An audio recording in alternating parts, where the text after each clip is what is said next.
today I'm here with David Jamieson and I'm going to talk to him as part of my project Safe on the Streets.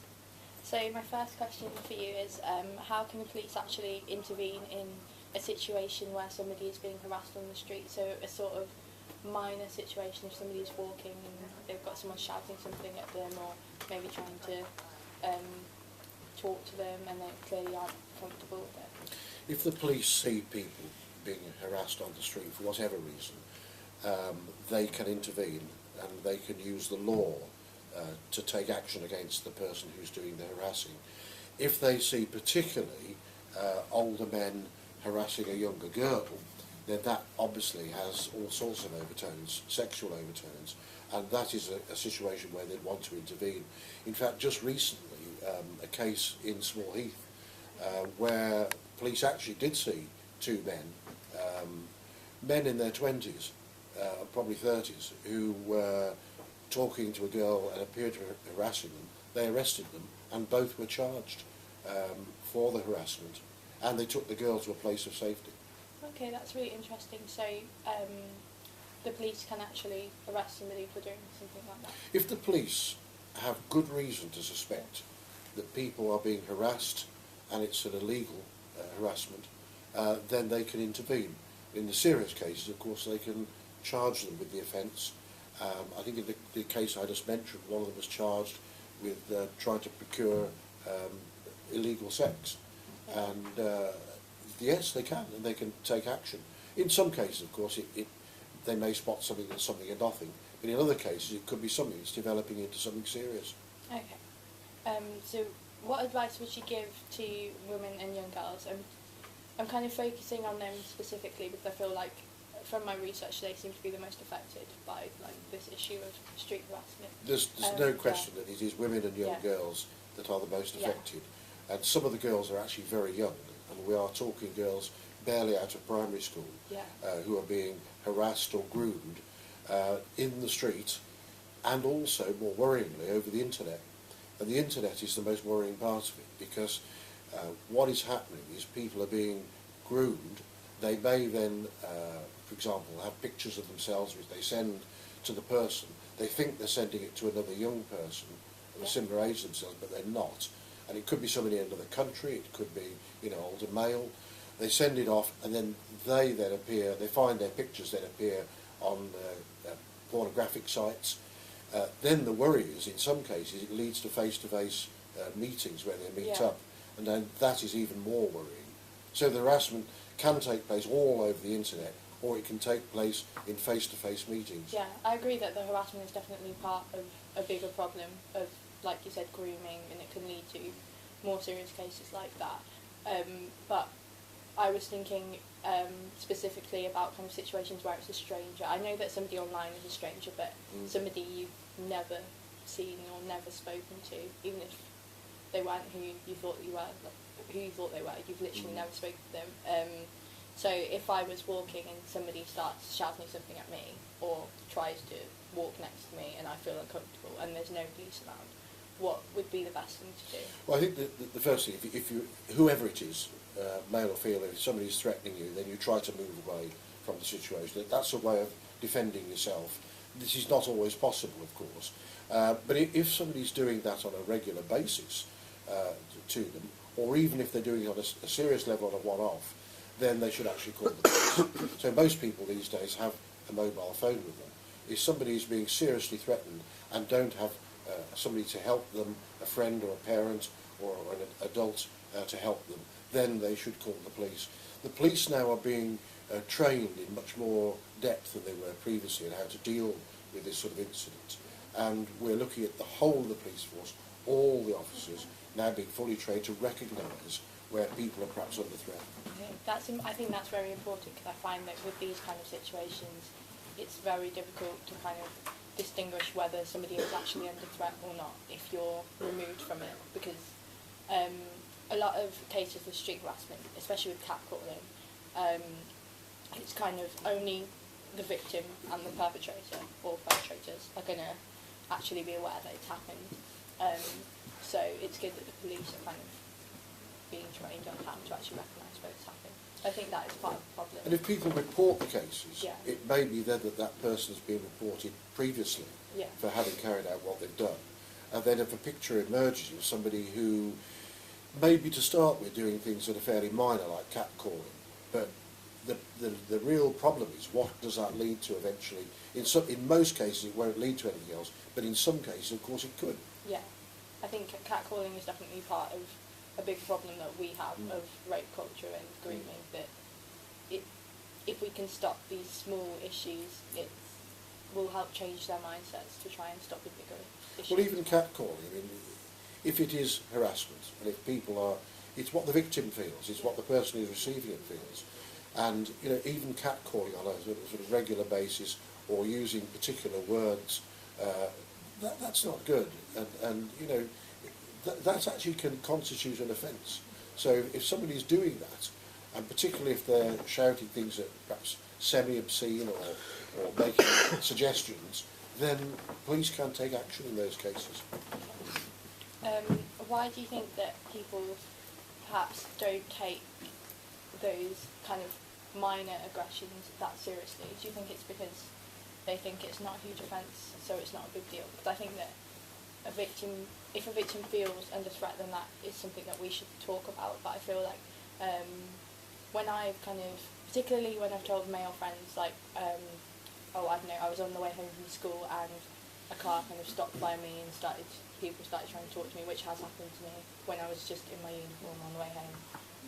They kind of say, well, oh, that's nothing, and they don't take it very seriously, and I think that that's the issue. So how do you think that... No, I think if you're walking down the streets, especially a girl in a school uniform, and there's men stopping next to them in a car, that is serious. Yeah. That's not just a bit of catcalling, which may in itself be unpleasant, but that is suggesting something far more serious, because one assumes then they're trying to invite the girl into the car to do whatever, and that's very worrying indeed.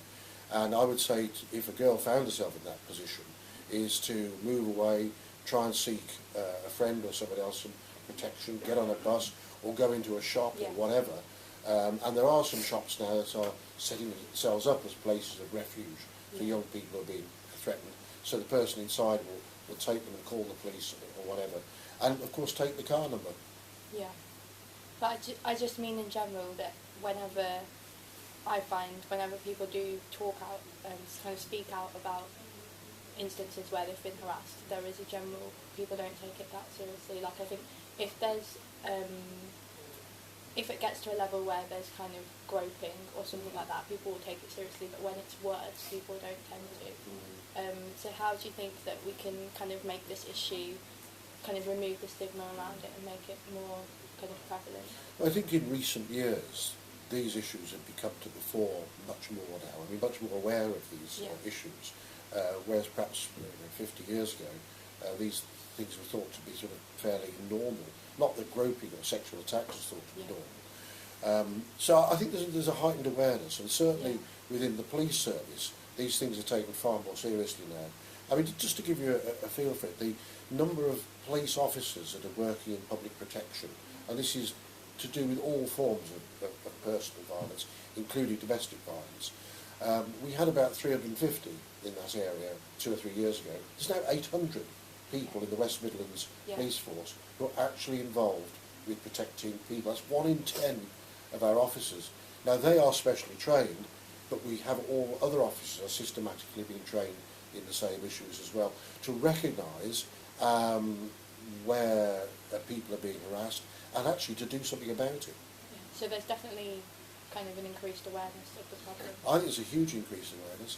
I think there's an awareness in society in general about how we treat each other. We've changed enormously. Even things like racial abuse now is outlawed in this country. All sorts of abusive terms about each other are outlawed. Abuse in terms of people's religion and so on is now. And we're becoming more aware of all sorts of abuse and harassment against people. Okay. The reason that I actually started this project, and kind of the reason that I've sort of asked that question as well, is not only because I'd experienced this myself and felt uncomfortable, but also because of an incident where I was walking by the ballroom, and there were 2 girls kind of sitting They were probably about 17, 18, and some men who looked like they were kind of in their mid-20s, and they were trying to elicit their phone numbers, but they were shouting across at them, and it was getting quite aggressive. And I didn't step in because I thought, as a young woman who's also their age, I'm just going to make the situation worse. And there were two police officers standing nearby, and they didn't do anything.